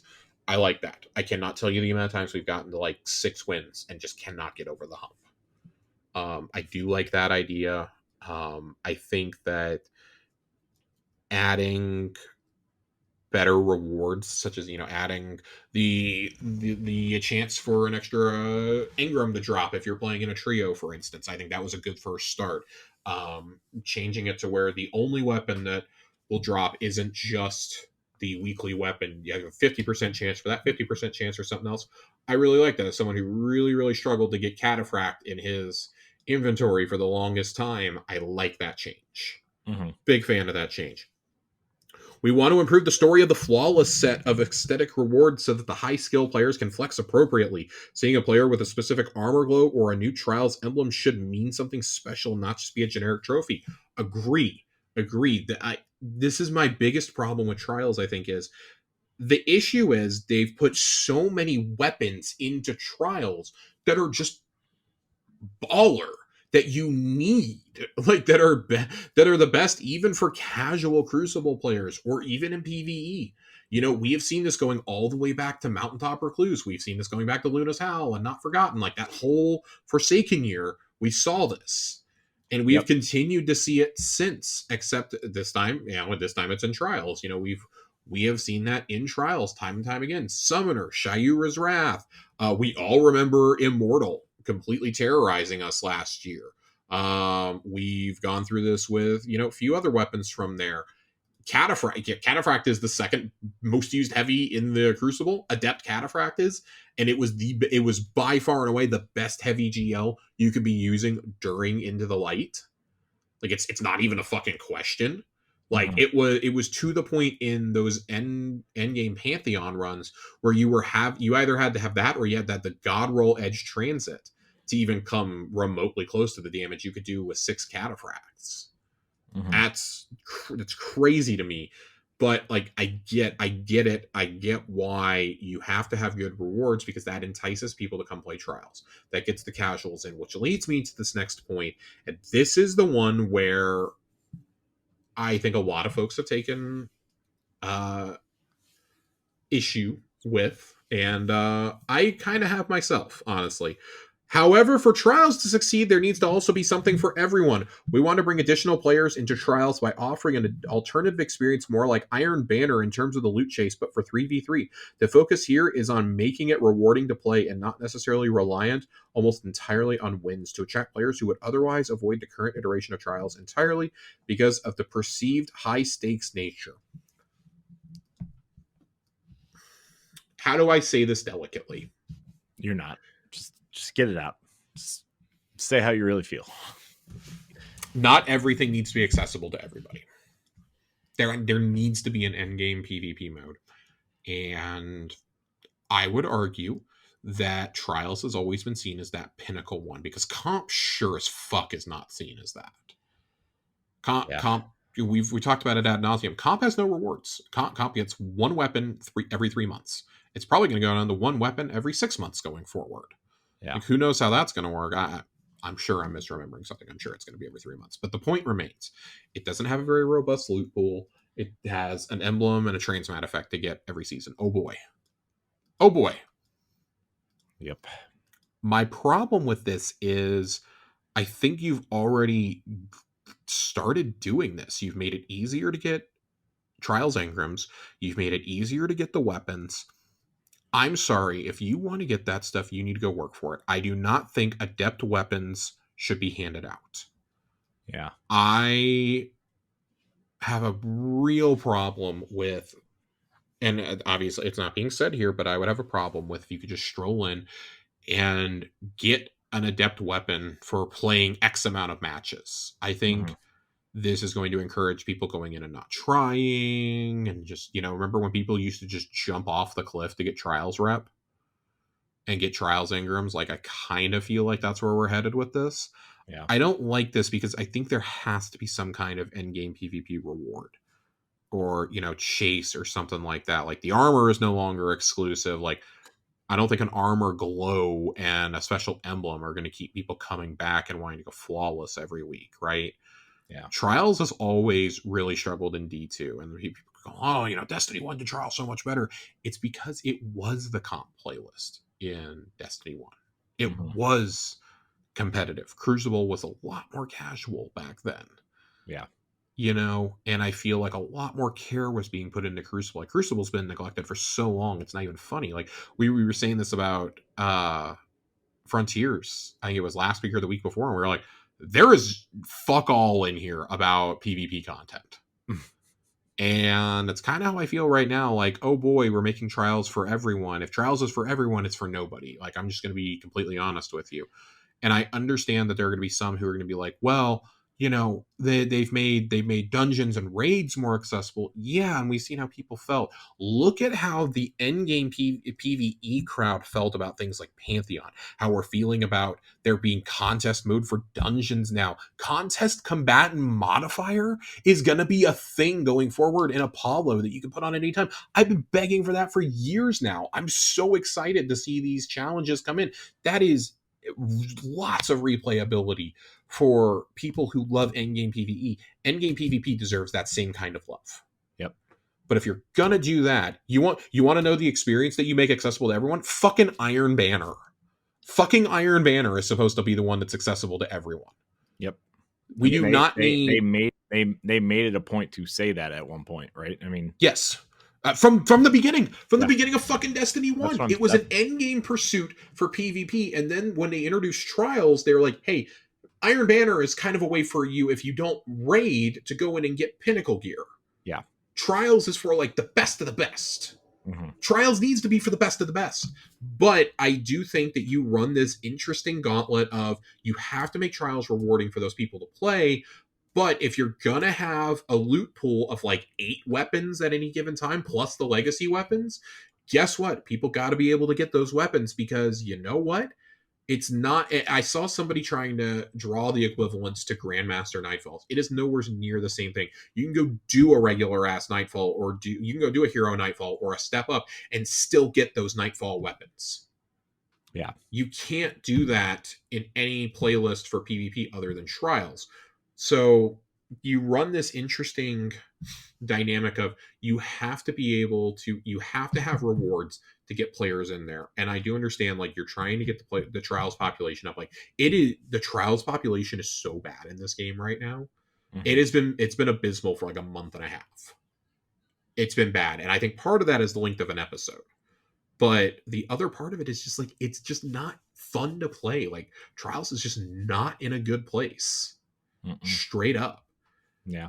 And I understand that they're trying to boost those numbers, but I think that, the players who really enjoy playing Trials are going to be like, there is no challenge here. Yeah.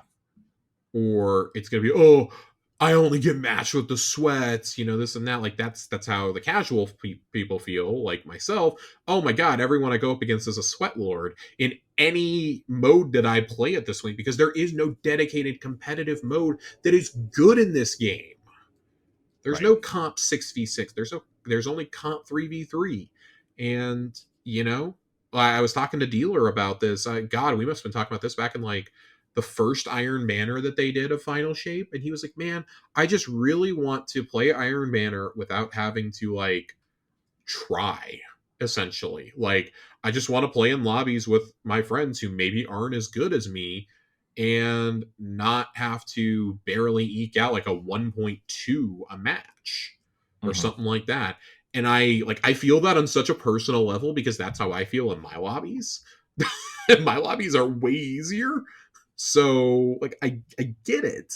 Yep. It's just frustrating. Like I don't know what the answer is, but I don't think opening it up to everyone is the answer. And that's what Ronnie raised here. Why make everything casual? What's the end game in PvP? Is there one anymore? I would say there is still one, and it's supposed to be Trials and Iron Banner. Those they've said those are their pinnacle experiences, and Iron Banner is not a pinnacle experience, let me tell you, but it actually has a loot pool. And like, if Trials is going to be your end game experience, like, I get it, kind of how we say like, oh, raids aren't for everyone, but dungeons are the more accessible end game. Like, not everyone's going to be able to get 6 people together to go do a raid. Well, not everyone's going to be able to get a god squad together to go to Trials. Right.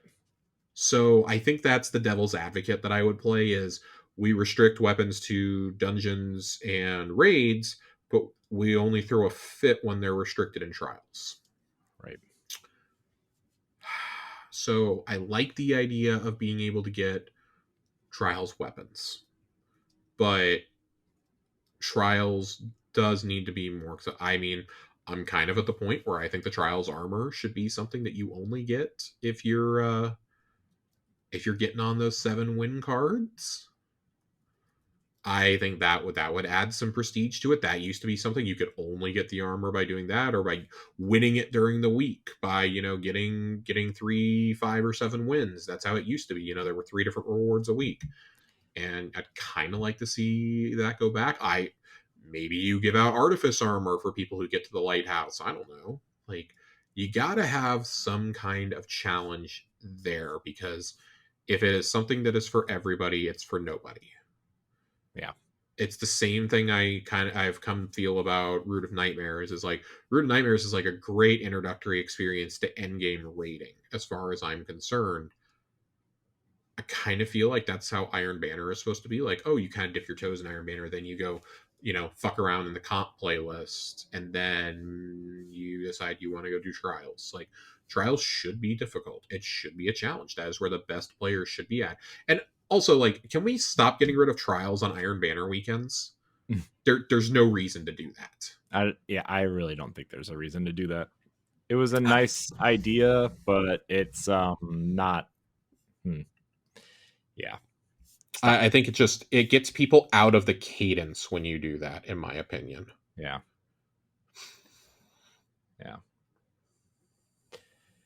Oh boy, Josh, what is going on? I don't know, but I'm not particularly a fan of this. And Saint asked, does this mean they're going to make easier to obtain adepts? I don't think that's what it means at all. I think that so many people see Trials as just an inherently stressful and aggravating situation, which I don't fault them for thinking that way. I think that way myself too. But they've made it so easy to go in and get gear now. Mm-hmm. Like, I don't understand. Like, I think the rep gains need to be boosted for sure, but I don't think, other than that, I don't really think you need to tune too much more in terms of rewards for casual players. Right. I think it's perfectly fine to go in there and play. Like, if this means that you're going to get end of match rewards even if you lose, I don't know if I like that at all. That's where I feel like this is going, and I don't like that at all. I think that incentivizes people to just throw themselves off the map, and I fucking hate the idea of doing that. Mm-hmm. So we'll definitely keep an eye on this. Again, this is stuff that's not coming until Heresy. I'm gonna need them to talk about this more in depth before I start raising the pitchforks too much. But just know, like, I'm like resting my hand on the pitchfork. Like, and I don't even like Trials. It's just that I think, like, you need to have a pinnacle experience. If you have pinnacle experiences, dungeons and raids, and master raids for PvE, you need to have, and Pantheon, like, you need to show some love to PvP. I mean, I don't disagree with you at all. No, I know you don't. I there are just things you have to accept that maybe you just can't do, Yep. and that's okay. Yep. I've accepted that a long time ago, Josh, especially with, time and whatever, but like there's just things I'm just not going to be able to do on a regular basis anymore, right? Because of Yep. just life. And Life. life's tough. Get a helmet, everybody. Strap it on tight. You ain't fucking wrong. Life's tough. Get a helmet. Strap it on tight. That always reminds me of Boy Meets World when Eric to set that to Corey, and Corey's like, "Huh?" and then he hits him on the head. I Yeah. love it. Nice. And beyond. Trials isn't the only thing that's going to be getting a major update in Heresy. We're also making big changes to the way we organize and schedule our playlists, rebuilding skill tracking system, and making substantial updates to the way rank is rewarded in competitive. So Sandbox, we're investigating adding additional Crucible-specific tuning for ability uptime. Love that. We're looking at Crucible-focused tuning for Storm's Edge and Knucklehead Radar exotic armor, and the modified Supremacy mode hardware will also be returning to labs after Revenant's first Iron Banner weeks. So excited for hardware. I like hardware. I like the idea of it. I'm a big fan. Playlist reorganization. God, again. We're going to be focused on we're going to focus on offering a good variety of options with minimal overlap in terms of experience without splitting the population into too many individual silos. Our goal is to use what we've learned over the last year with an aim to consolidate and solidify playlists into options that better represent the experiences Destiny PvP can offer without negatively affecting matchmaking times or connection quality. What the fuck ever. I don't even know what that means. Like, are you gonna have like we gonna have like, I don't know, control, clash, and momentum in one playlist and like party mode in the other or Right. something? Like, what do you? That's how this kind of reads to me. Why I can't we don't know. just like? Why did? Josh, can you answer This is something for me? needlessly complicated. Can you answer me one thing? Yes. Remember in Halo how simple playlists were back then? It was like Slayer, Team Slayer, King of the Hill, Oddball. I Why get can't why this? they don't want to fracture it out that much. Like in today's day and age, I do think that's a challenge, especially in a game with a much lower population like Destiny. I don't understand how other games seemingly don't run into this problem. I don't understand. Like I play a fair amount of Call of Duty. You have the normal playlist, which will throw you into Team Deathmatch or into basically their version of Control. It'll turn into King of the Hill, things like that will all be in there. And guess what? You can choose not to have to play some of those modes if you click on that node. Like if you just want to play Control, you can just play Control. If you want to play Clash and Control, you can do that. If you just want to play Momentum, you can do that. Like, why can we not get options like this? I just don't understand it. I don't get it. I don't understand. It's frustrating. Yeah,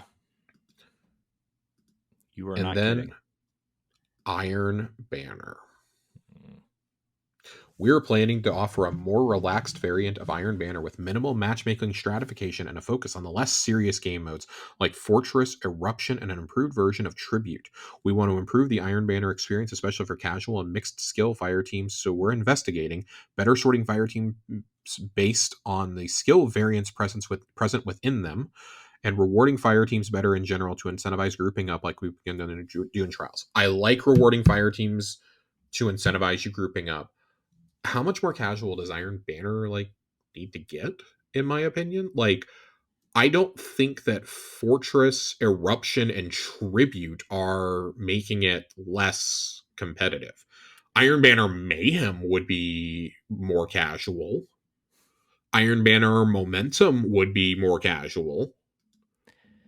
I don't think Tribute is relaxed and less serious. I definitely don't think Fortress is.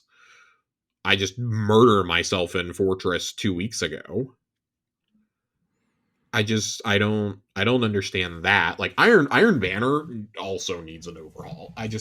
And I feel we say this every couple of months. Like fix fix these two modes. Fix PvP in some way, shape, or form. I get that you just fired half the strike team, but please fix this. Yeah. Please.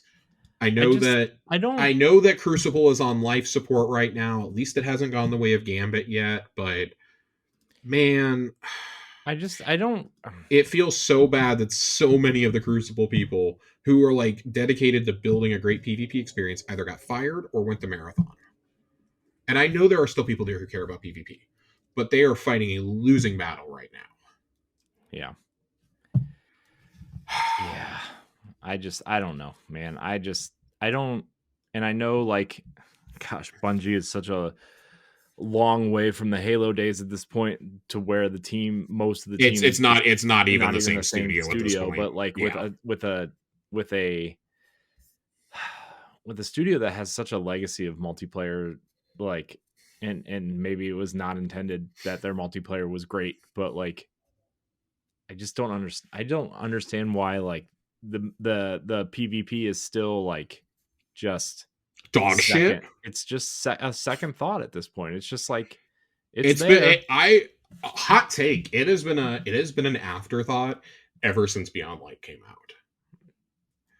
Yeah. They yanked out half the maps, and I really think that once stasis was put in, PvP was broken in a way that it's never been able to get back to. Although I will say once we got that all tuned, we had an awesome sandbox during the 30th anniversary. Mm-hmm. We had a great PvP sandbox during that. Even if, the playlist health wasn't quite there, that was definitely the best time to be playing Trials. That was after the first major Trials rework, and it was actually good. Mm-hmm. Like we were playing Trials regularly. It was more accessible than ever for those of us with mixed skill. Mm-hmm. And now I feel like even those of us with mixed skill don't want to go play. You know, Yeah. Yeah. like, and I know that that's a problem, and they're looking at this as a numbers game of, okay, how do we get more people to come play this and spend more time in our game? And I don't think pissing off the players that are supposed to enjoy Trials is the way to do it. I'm not Same sure with that's Iron true. Banner. Like, casuals don't really want to go play Iron Banner anymore, and part of that's because just the weapons aren't great. Like, the weapons aren't great. When we haven't gotten armor in a hot minute either. Mm-hmm.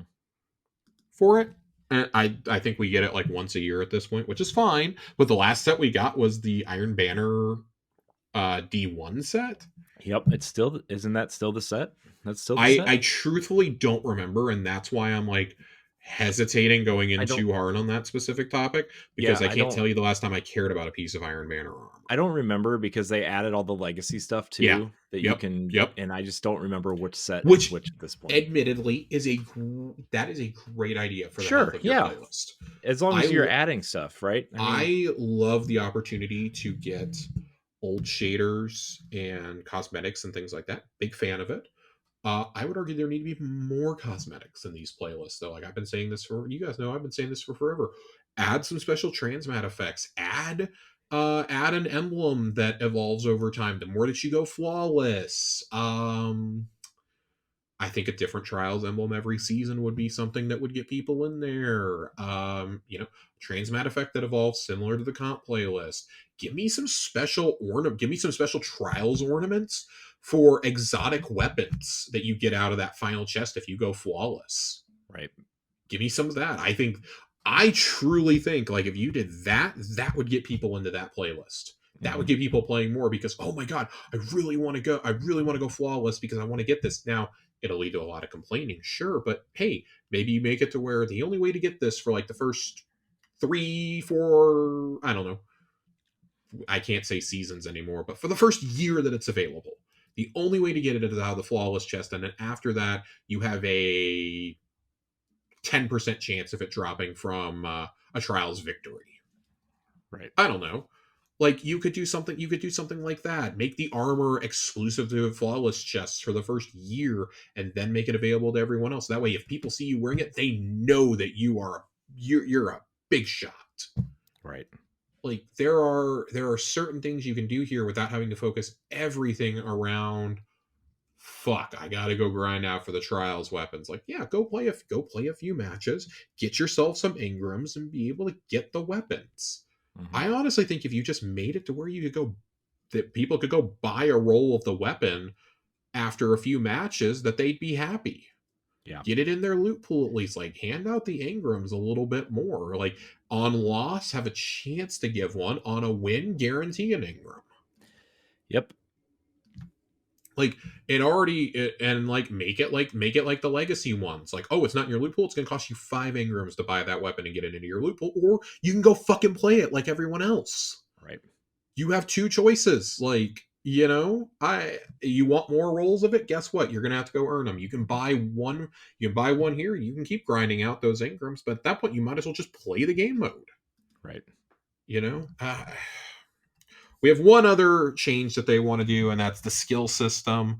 We want the skill system to be more transparent and easily understood, so players can get a better feeling of where they sit relative to other players for matchmaking purposes.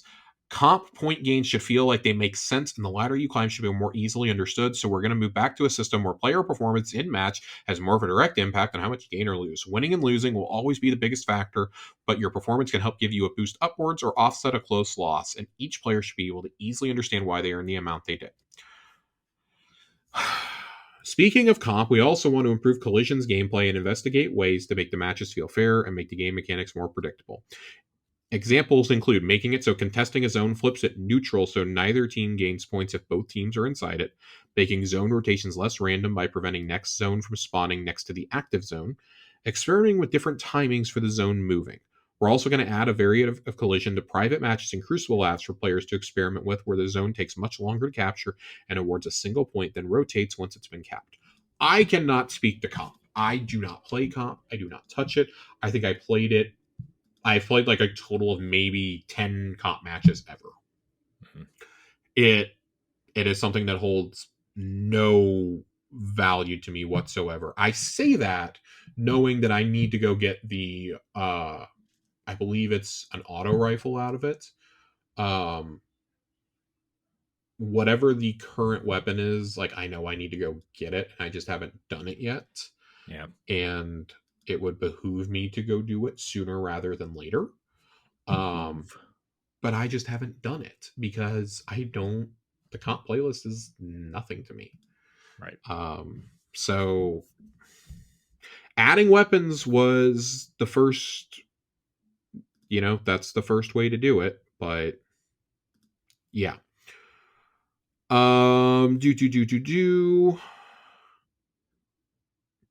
Yeah.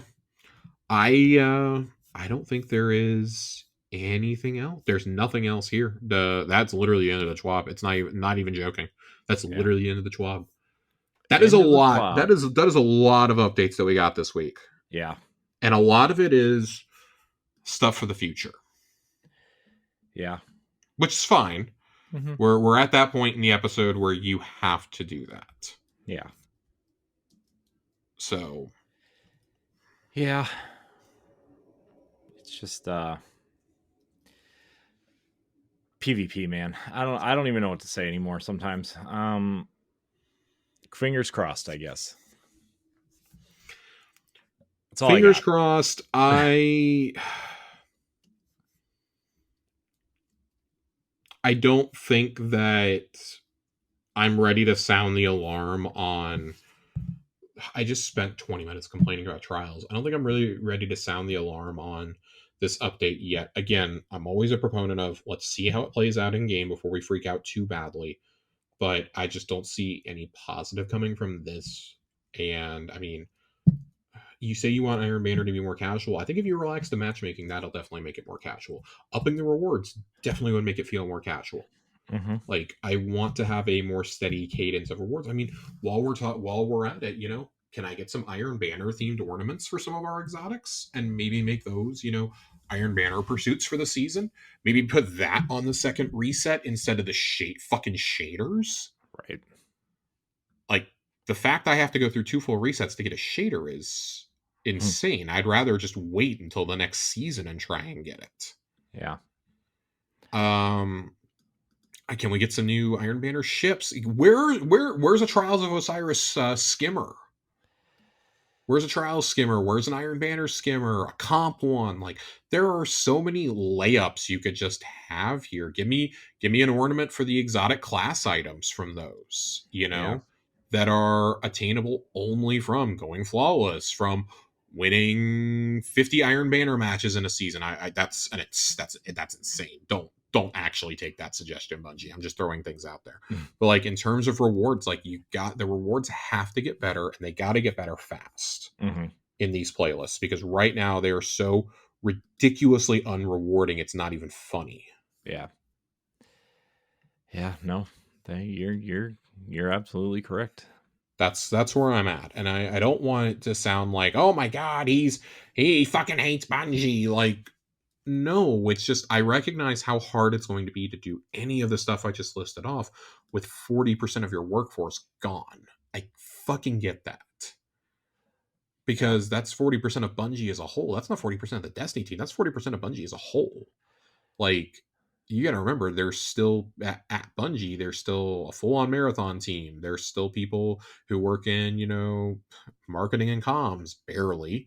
But, there's people who are there. There's people who are in, just in incubation. There's, upper leadership. There's HR. There's things like that. Like, there's these other roles that all go into that head count. And I don't know. Like, I don't want to sit here and put some arbitrary number on how many people are on Destiny, but it's certainly a lot less than there were this time last year. I mean, I would say 4 months I, ago. I would say, yeah, I would say of the 40% you lost. I mean, obviously, a good chunk of that, like 100 of them are still going to work on fucking 100 people, dude, are still going to work on gummy bears Yeah. under PlayStation, but like that means those are people who already weren't working on Destiny. Like most of the people who got laid off were Destiny. They weren't working on Marathon. They were working on Destiny. Mm-hmm. So were they people who have been there for forever? Like if fucking Michael Salvatore, Luke Smith, and Mark Noseworthy are expendable, then I don't want to know about what's going on in there. Yeah. That's just what I come down to. So I'm not going to turn this into another Bungie gripe session, but I do think like they need to have a serious conversation at that studio about what is the future of Crucible, Yeah. because right now there's just PvP's on life support, man. And Yeah. I like some of the changes you're talking about here with Trials, and I like some of the Iron Banner stuff, but then for everything I like, I think there's something that's equally as baffling. Yep. And I'm more baffled than I am excited at this point about these modes. And I mean, because control's not fun for me anymore. It's control. Great. People don't play the fucking objective, so it's not fun for me. Yeah. No, Like I know. playing Iron Banner Control, I would prefer to play Iron Banner Control, but I can't tell you the amount of teammates who just don't cap zones, and it's Yeah. infuriating. If Yeah. you're going to play an objective based PvP, you have to do the objectives in addition to slaying it. I mean, Not everybody can go be the Slayer. I mean, the playing the objective is more fun to me than shooting people. I mean, I maybe it's just because we've been playing. No, because we're for so not long. good at it. Well, yeah, that too. But but I mean, like, it's just, oh my god.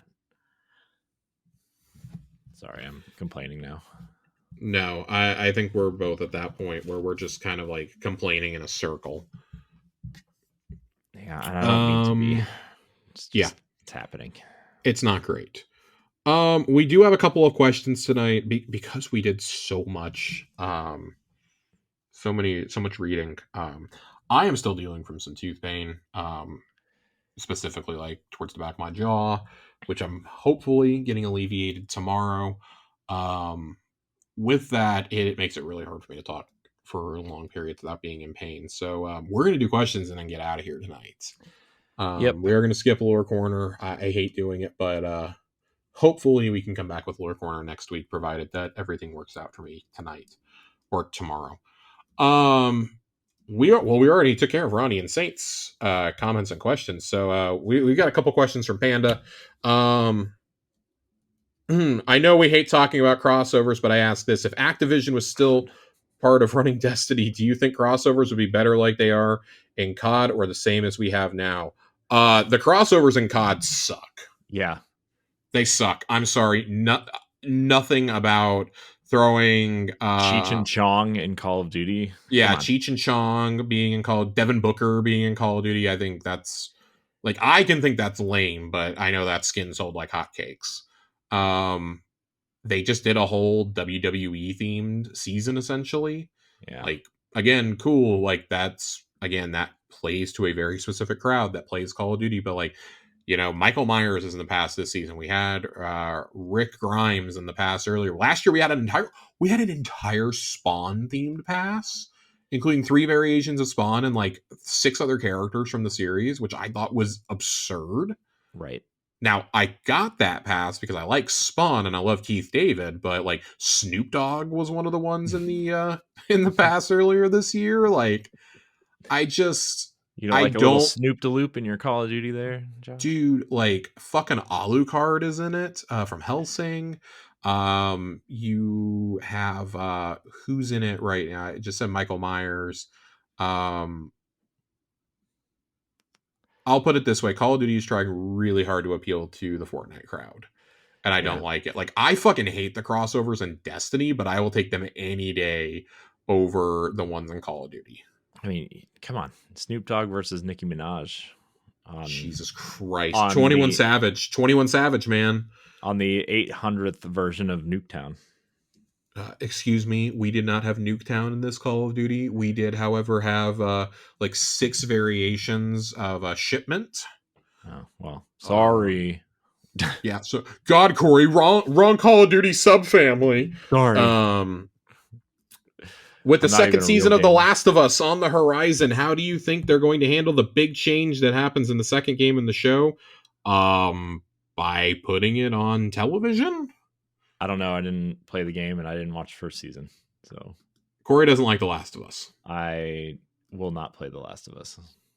So I'll take the liberty of answering this one. No, I mean they're gonna adapt it like in the game, like straight up. I expect there to be a little bit more like non-game I content in this season because you want to drag that out. I think Yeah, I mean, I think what they're gonna do is split the second game into 2 seasons, in my opinion, to 2, line possibly 3. the whatever the last season is up with the third game, which is inevitably in development. Yeah, and I mean that was a question that I saw getting posed earlier today. It's really funny that this got asked. I saw it getting asked by somebody earlier today, and I forget who it was, but saying basically like, what are we gonna do when they run out of the content for the games? Are you just gonna like put the show on There's hiatus for like 4 years or something? but there's so much you could do in that in between time Oh, between the games, right? I mean, like I you think could so, totally but do I that. mean, then you watch they released the trailer today for Last of Us Day, and I mean, it very clearly is showing the stuff from the second game. They are not doing it. I do not think they are doing as much outside the games as we think they are. And obviously, I'm not going to spoil it for anybody who hasn't played the game, um, and who is just getting into this franchise with the show. But like, yeah, there's some pretty big stuff that's going to happen, and it's a question of how early in the season are you going to do it. Yeah. So I think there are a number of paths you can take. I would expect to see focus on a new character, Mhm. a little bit heavier than maybe Joel and Ellie at the beginning, just to Yeah. like kind of justify dragging this out. I would Um, totally expect that at this point. I would expect that at this point. But I always said that I really would have loved the second season of the show to really be that in between content from the end of The Last of Us 1 to the beginning of The Last of Us 2, because there is a several year gap there. I mean, maybe they'll explore that part with if they're going to drag out the new characters kind of introduction. They I hope could they do that. do. They could do that, I think. Like at least for Yeah. like two, like in an episode or two. But Yeah, it takes so this takes place 4 years after the first Last of Us, after the first season. You could do so much in that 4 years in between, and I really think you should. mhm, Um, God, it's so frustrating. yeah, It's just so frustrating. But yeah, there is inevitably going to be a third game. Um, I was really hoping they would adapt. more of Left Behind. Mm. I know they do in the first season, but I would really like to see, I don't know, show me some more side adventures. I don't Yeah. know, like there's so much in this world you can and should do. Like you need to continue building the relationship between, Joel and Ellie, and it's just a question of when do you do it? Yeah. Because you're kind of running out of that. Like I Do I you can't and really say much without spoiling it. yeah, So I mean I'm that's a pretty deliberately, big spoiler. yeah, I'm deliberately dancing around this. But like, if you really want to know, You can go look it up. you can go look it up. You can DM me. You can do something like that because it's. I get it. Like the game is 4 years old, but with a whole new audience being exposed to it through the HBO show, I'm trying to be really delicate about spoilers. Normally, after like 4 or 5 years, I wouldn't care, but Yeah, I and do also even if it care. was just the game and not the show, I wouldn't care at this point, right? I mean, That's what I'm saying. If it was just about the game, I wouldn't really care about discussing spoilers. But I do understand there are a lot of people like my partner who have only ever experienced the show mhm. and have not experienced the games. So um yeah, there's uh there's questions. And then the last question we have, it's that time of the year where I start asking sports questions. That being said, what are y'all's thoughts on your respective NFL teams? Don't get me started. I don't. Corey, how are you enjoying Deshaun Watson right now? God, I fucking hate that guy, man. I mm. It's bad, Josh. Let me tell you, it is bad. It is bad. It's just bad. I don't know what other word to use. It's just bad. Yeah, it's just bad.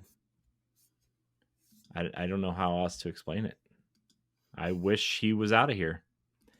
I wish he was gone. I wish we would get rid of him. I hope they find a loophole in his contract because they are very clearly desperately trying. Um, how about you, Josh? I know you are having a better time this season than I am. Well, first of all, I want to correct something I said about Last of Us. They did cover Left Behind. I've slept a lot since season one aired. I've Also, slept a lot. your boy didn't finish it. But they did actually. Funny enough, I quit one episode before this. They did cover the Left Behind DLC in one of the episodes, so I should say that. That being said, I'm pleasantly surprised with the Seahawks this year. We are 3-0 to start the season off when you're listening to this. First real test is against the Detroit Lions this coming week. But yeah, I went into the season with no expectations. Brand new coach, brand new coaching staff. Geno's looked awesome through 3 weeks. Really like how the defense actually looks elite, which it looks like it legitimately, like through the first 3 weeks. I know that, like, listen, they've played against Bo Nix, Skylar Thompson, and oh god, who did we play in week 2? Uh, the fucking Patriots. Like Oh, Jacoby Brissett. Jacoby Brissett. Yeah, I was like, no, Drake May hasn't started for them yet. Who else is playing for them? Jacoby Brissett. I know that's not like the cream of the crop when it comes to QBs, but It is they in Brownstown. man, they've looked great. That defense has looked great. Devin Witherspoon is an absolute monster out on that field. I love Witherspoon. I love Reek Woolen. Julian Love looks fantastic. Every single bit deserving of that extension that he got. Um, very, very, very excited for how this group develops and how they continue to look. Um, but yeah, going in with no expectations has been great. They are atop the NFC West, 3-0. Every other team is, I believe, 1-2 at this point. So I'm really enjoying that. I'm going to enjoy this for as long as I can because it's inevitably the bottom is going to fall out like it did a couple years ago. We are already in the first game of the season before we even got to halftime. We were already on our third string left tackle, I believe. So not it was left or right tackle, one of the two. But it's never a reassuring sign when Stone Forsyth has to come in and play tackle for you when he's like your third string center. Mm. So Not feeling great there. It is what it is. I'm enjoying it, man. Like the Seahawks legends are still hanging around. Cam Chancellor, Richard Sherman, Marshawn Lynch were all at the game. Michael Bennett was doing the pre games for the preseason. I think we all saw week one. Lynch was on the sideline with Mike McDonald giving him a shoulder massage during the game, telling him to just breathe. Yep. I thought that was really funny. The team actually genuinely played better after that.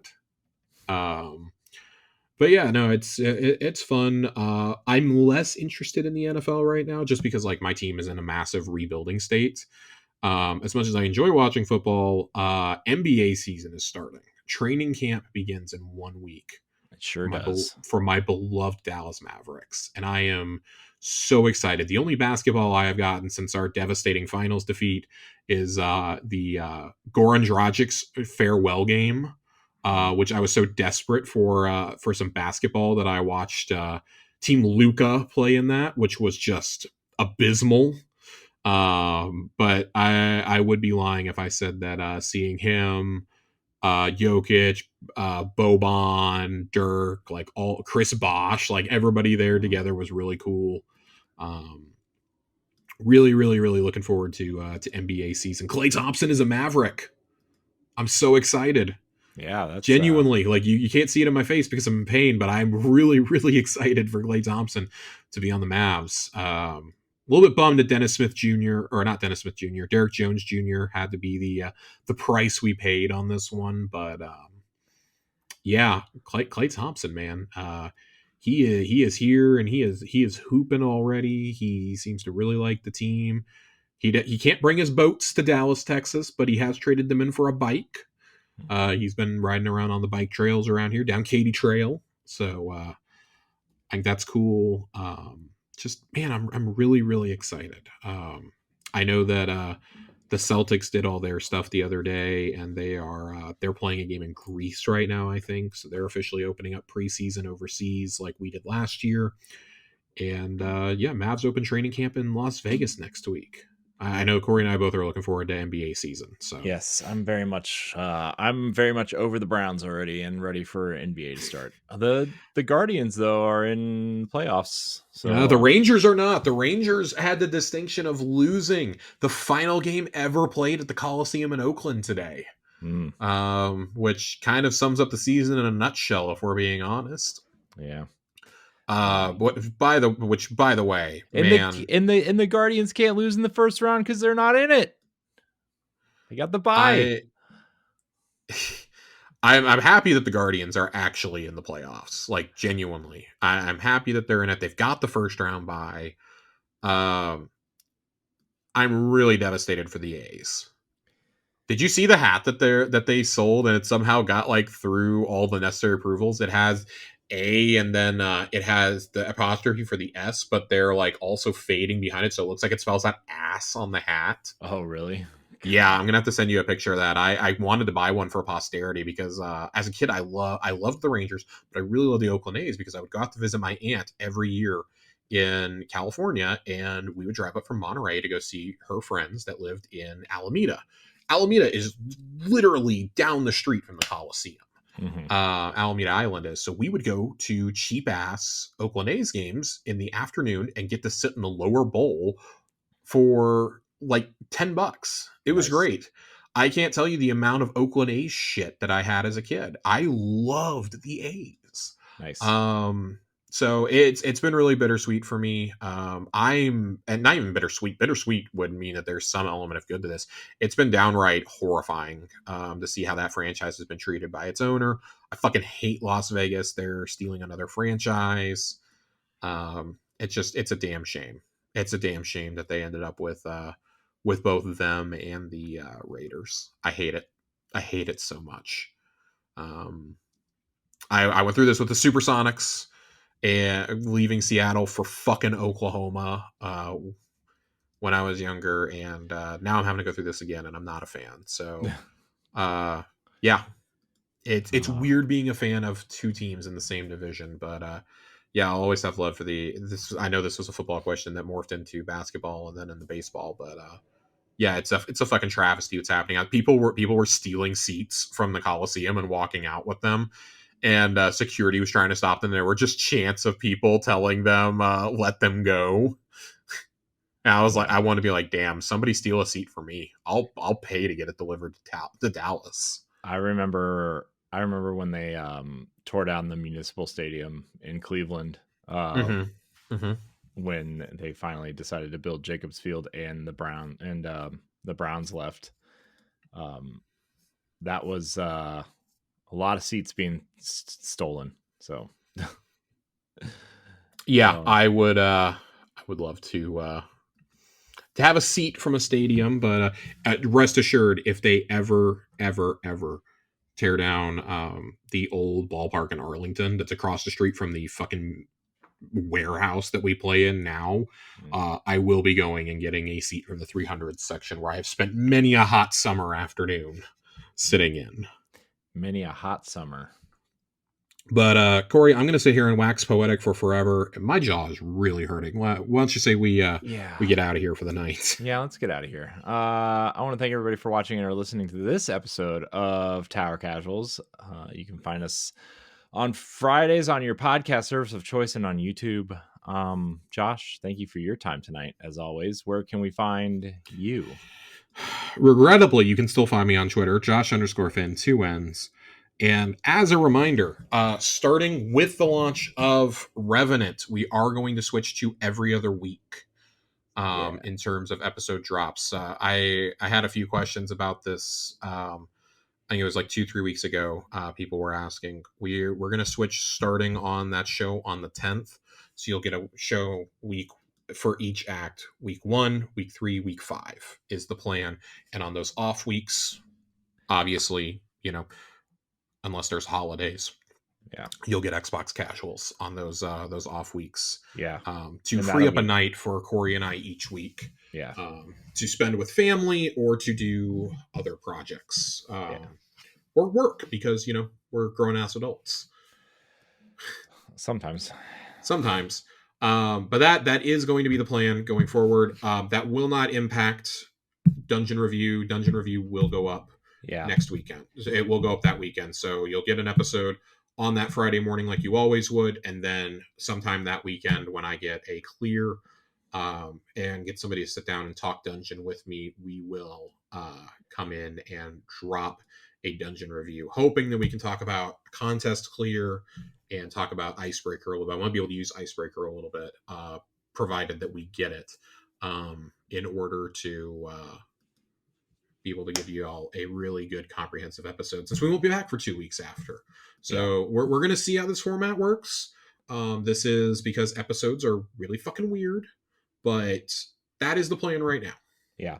And I think with all the story being dropped at once. Yeah. And I think also if something like really big drops, I think people know that Tower Casuals is our priority show. So like yes, if we need to 100%. push Xbox Casuals out a week to cover 100%. Something huge, then the plan going forward is tentatively to alternate weeks, but obviously there's holidays mixed in. I was already looking at what a schedule would look like. Holidays are mixed in. We're about to go into a busy holiday season. Yeah. I'm leaving. Gaming news is going to kind of dry up a little bit.